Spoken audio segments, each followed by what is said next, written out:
샬롬, 주바시 주님을 바라보는 시간 16번째 시간입니다. 성경 말씀은 갈라디아서 5장 22절부터 23절까지의 말씀이죠. 아마 다 외우실 겁니다.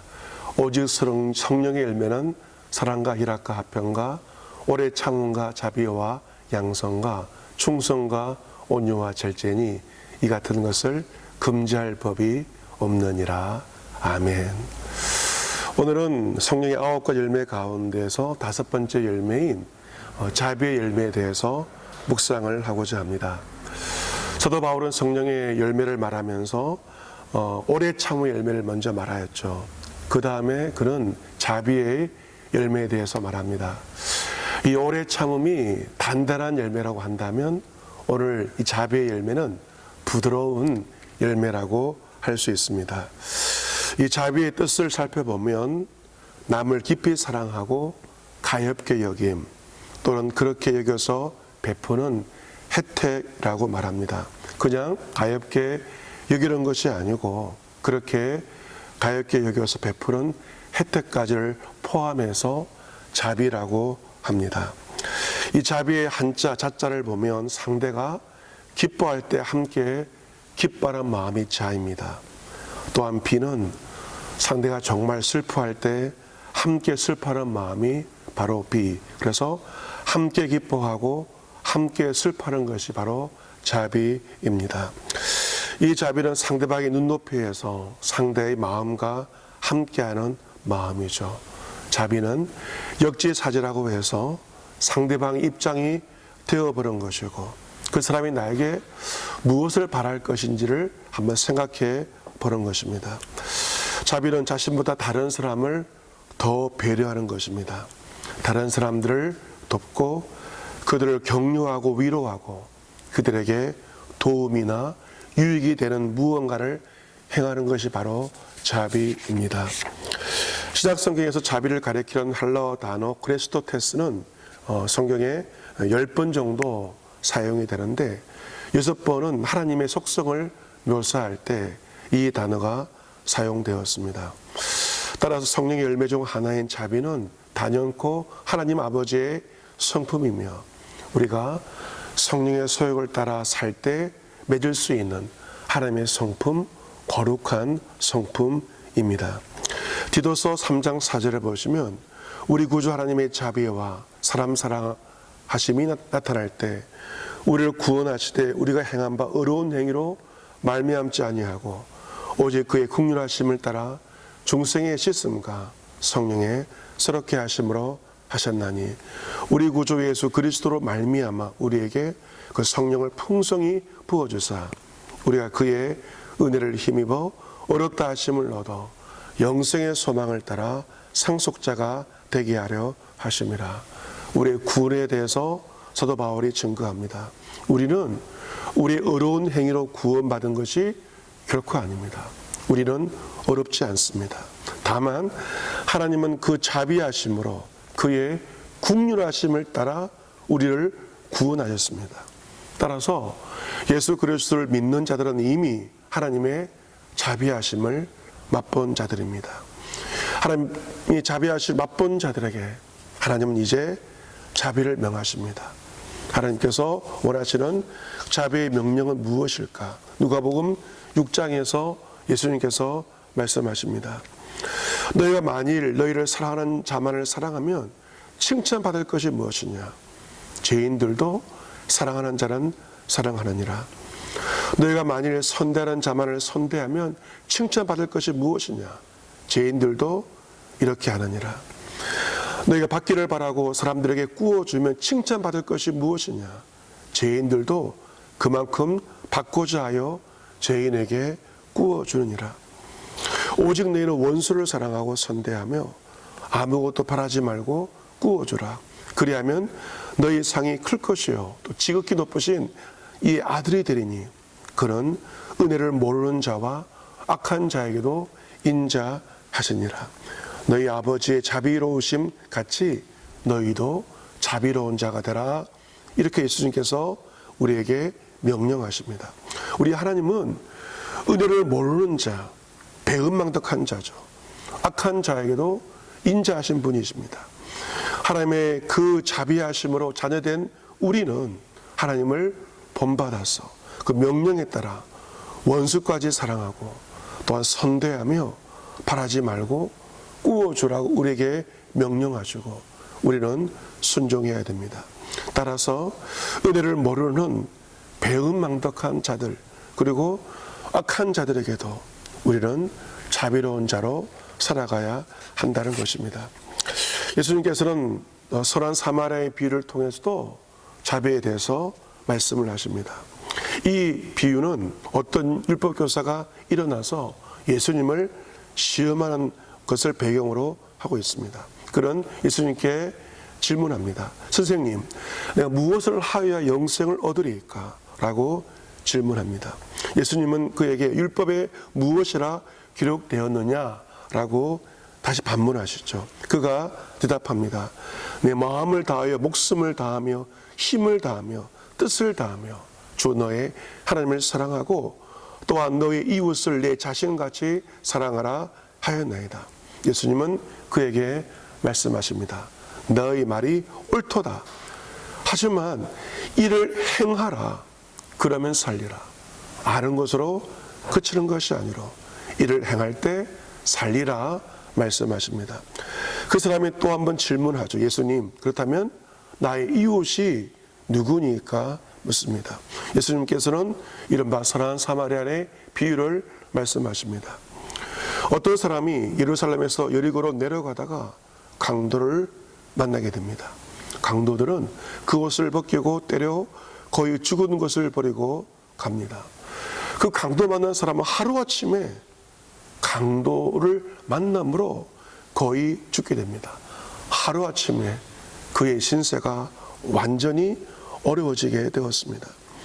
그때 마침 한 제사장이 그 길로 내려가다가 그 강도 만난 자를 보고 피하여 지나갑니다. 또 한 레위인도 그곳에 이르러 역시 그를 보고 피하여 지나갑니다. 아마 제사장과 레위인은 입만 열면 율법을 통하여서 이웃 사랑을 가르쳤을 것입니다. 하지만 제사장과 레위인은 강도 만난 자를 보고 피하여 자기 길로, 자기 목적했던 그 길로 지나가 버립니다. 하지만 어떤 사마리아 사람은 여행하는 중에 거기 이르러 그 강도 만난 사람을 보고 불쌍히 여깁니다. 그 마음이 불쌍히 여깁니다. 가까이 가서 기름과 포도주를 상처에 붓고 싸매고 자기 짐승에 태워 주막으로 데리고 가서 지국 정성으로 돌보아줍니다. 이튿날 그는 자신의 일정 때문에 주막 주인에게 데나리온 둘 자신의 전 재산을 내어주며 말합니다. 이 사람을 돌보아 주십시오. 만약 비용이 더 들면 내가 돌아와서 갚겠습니다. 그 선한 사마리아 사람은 공경에 처한 그 사람을 살리기 위해서 최선을 다했고 자신의 수중에 전부까지 내어놓은 것입니다.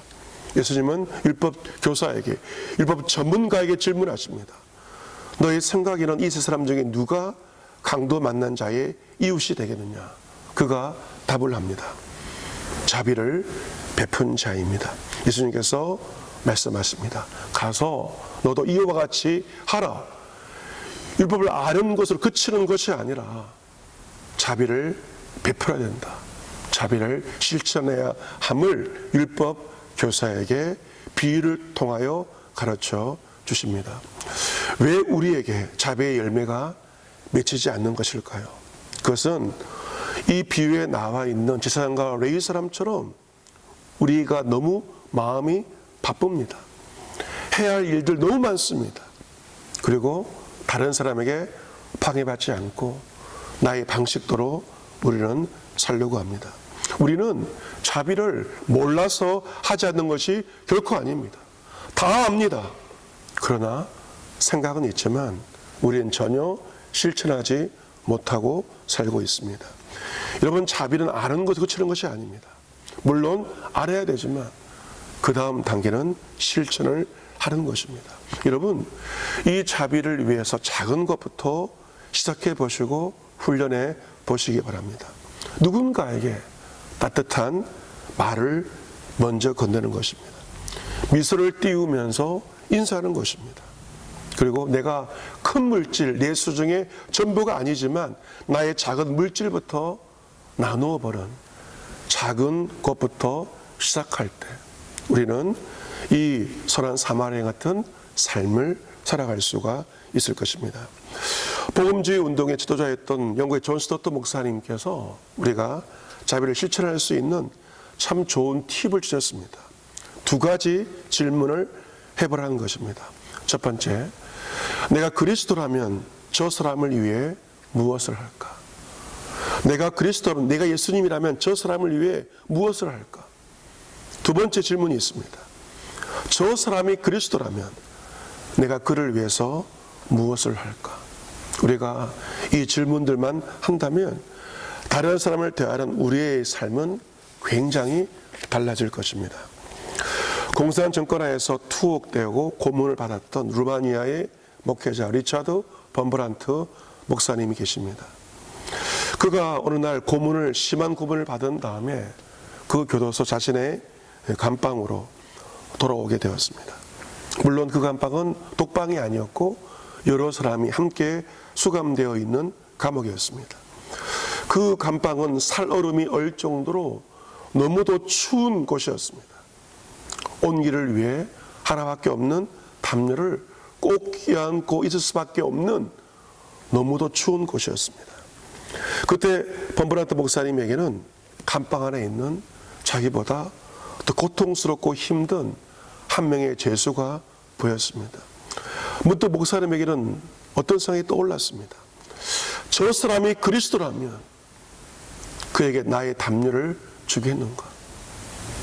나보다 더 힘들어하는 저 죄수가 그리스도라면 나는 그에게 나의 담요를 줄 수 있겠는가 하는 생각이 머릿속에 떠올랐습니다. 그건 주저하지 않고 그 남자에게 다가가서 자신의 담요를 건네주었습니다. 나중에 그 감옥에서 가장 험악하게 이름난 한 사나이가 있었습니다. 그가 말했습니다. 그에게 말했습니다. 나는 예수를 모르나 당신이 믿는 예수가 당신 같다면 나도 그 예수를 믿겠소. 전도하지 않았습니다. 하지만 범브란트 목사님의 자비의 행동을 통하여 당신이 믿는 예수 나도 믿겠소라고 한 사람이 이야기를 했다고 합니다. 이처럼 우리가 주님의 자비를 드러내고 실천할 때 우리는 사람들을 자비하신 예수 그리스도에게로 이끌 수 있습니다. 사랑하는 성도 여러분, 우리가 종말의 때 마지막 때를 살고 있습니다. 디모데후서에 말세의 현상들이 나오죠. 어떤 것들입니까? 사람들은 자기를 사랑합니다. 이웃이 아니라 자기를 사랑하고 도를 사랑합니다. 감사하지 않습니다. 거룩하지 않습니다. 무정합니다. 원통함을 풀지 않습니다. 다른 사람을 모함합니다. 절제하지 못하며 사나우며 선한 것을 좋아하지 않는 이것이 바로 이 시대의 풍조가 바로 말세의 현상들입니다. 이 무자비한 마지막 때 우리는 어떻게 살아가야 하겠습니까? 은혜를 모르는 자, 악한 자들에게도 인자하신, 자비하신 하늘 아버지의 자비로우심 같이 자비로운 자로 우리는 살아가야 합니다. 우리가 어려운 행위가 아니라 오직 그분의 자비하심으로 구원받은 것이 분명하다면 그 자비하심을 맛본 자로서 우리 역시 하나님의 자비로우심 같이 자비로운 자로 살아가야 할 것입니다.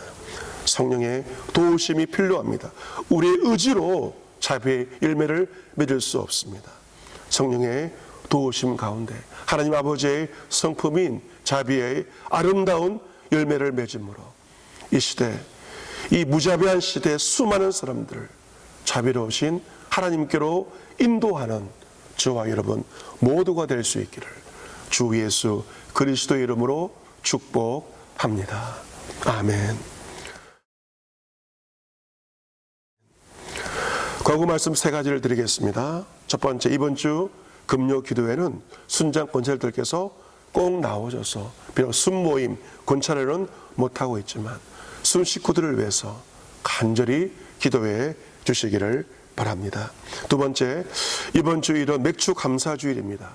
1부 예배 오전 10시, 2부 오전 11시 30분 국가의 방역 지침을 엄격히 준수하여 예배드리겠습니다. 상반기 우리의 삶을 선하게 인도하신 하나님의 자비하신 은혜에 감사해서 정성을 다하여 감사의 예물을 준비하시고 거룩한 절기에 꼭 참여하시고 예배를 통하여 영광 돌리시길 바랍니다.